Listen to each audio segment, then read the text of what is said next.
By morning, the rain begins to taper off, and I put everything away, a little bit damp. Frauke, Dennis, and I are camping on the edge of a ridge, looking towards a giant mountain as the sky turns pink. An equally giant canyon awaits, 1,000 feet down, then 1,000 feet, right back up. The hardest part of the Arizona Trail is the steepness. It's not like my lungs can't handle it, but it seems to go on, up and down on repeat. For me and most of the hikers I've met, the downs are taking a toll. Usually it's because the path itself is steep and filled with rocks. You have to stop yourself from lurching forward as well as slipping backwards. The other aspect of this trail that's difficult for me is that it takes so long to move ahead. The sheer difficulty makes it slow going, then being exhausted from the difficulty ends up slowing things down even more.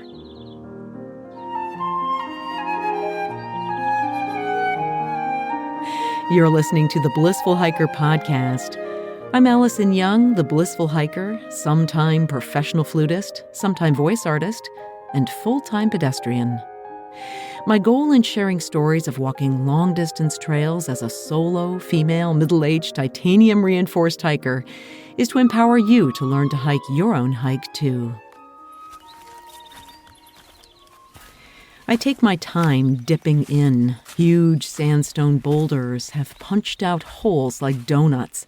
Most of the trees are skeletons from recent fires, but even in death they're beautiful. I inch down, my sneakers crunching and slipping, though I catch myself in time. There's no water in this canyon, even if evidence of a stream. I meet two older section hikers, heavy-hander and dancer, perhaps walking the Arizona Trail in stages, but still a huge accomplishment.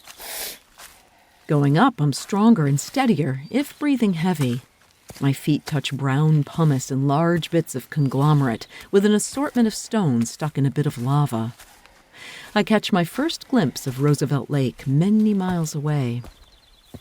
The view is astounding.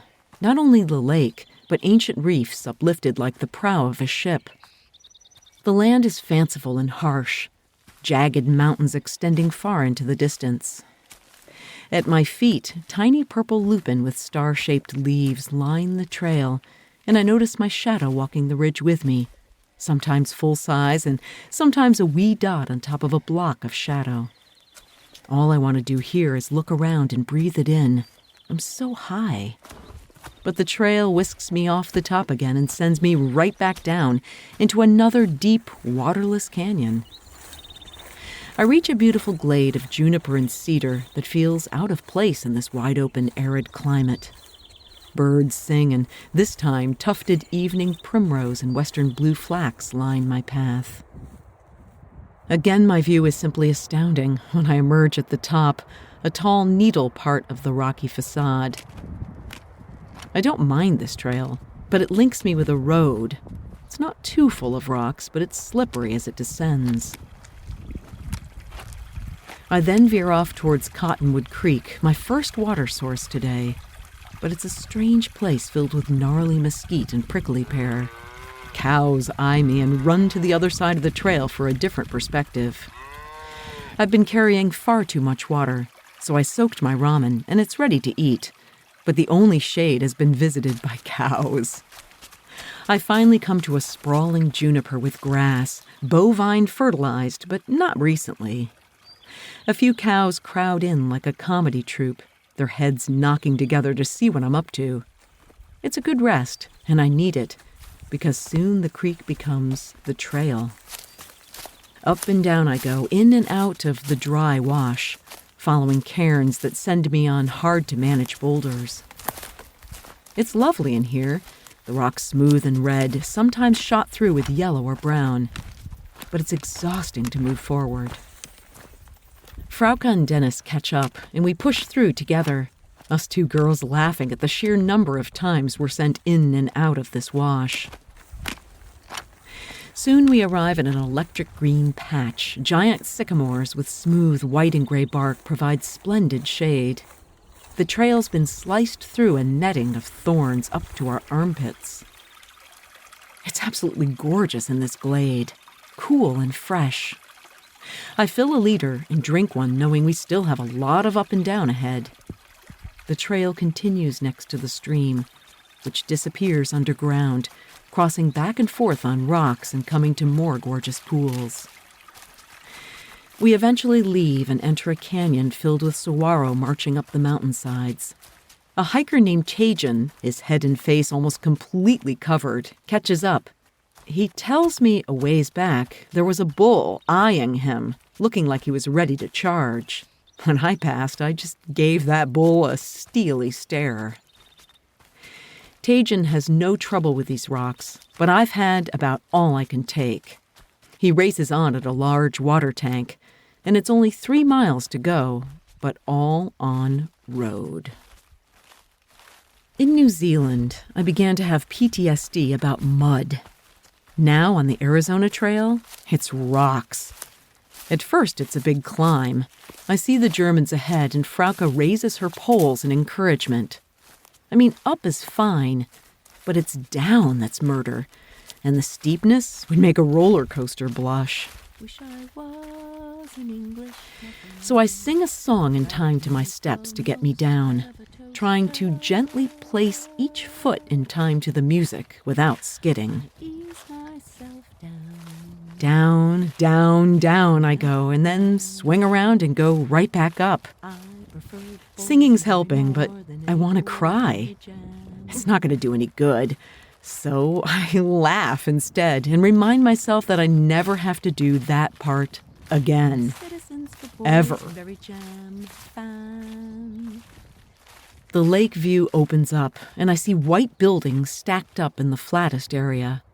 But I have another steep climb, and Frauke flips her sticks in the air as she rounds a bend in front of me. It's a reservoir, a dammed lake, the largest entirely within the state of Arizona. Mountains surround it, and it feels like an oasis.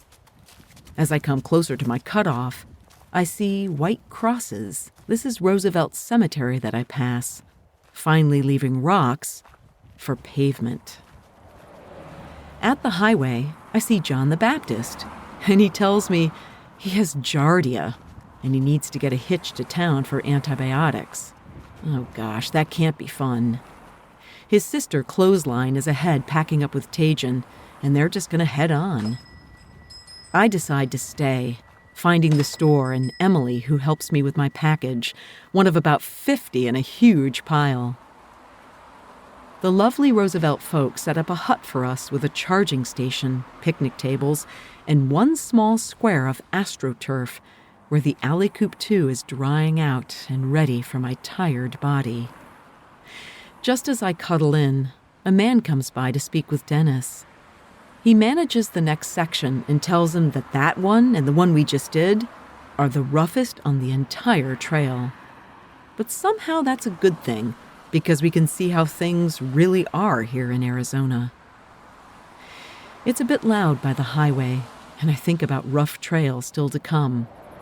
But I don't care, because I'm cozy and I've got earplugs.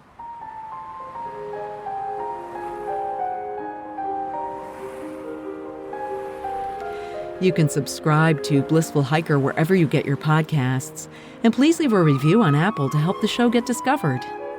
Blissful Hiker is on Patreon right now. You can support the show financially as a patron, help me get on trail to collect sound and create these stories. Find a link to Patreon in the show notes or at blissfulhiker.com. My website, blissfulhiker.com, is where you can find other episodes of the podcast, see the blog and pictures, and contact me, blissfulhiker.com. Next week, it's wild and lonely up in the Four Peaks Wilderness, where my day ends camping at the edge of snow on the edge of a cliff. Until then, my friends, kia kaha and happy trails.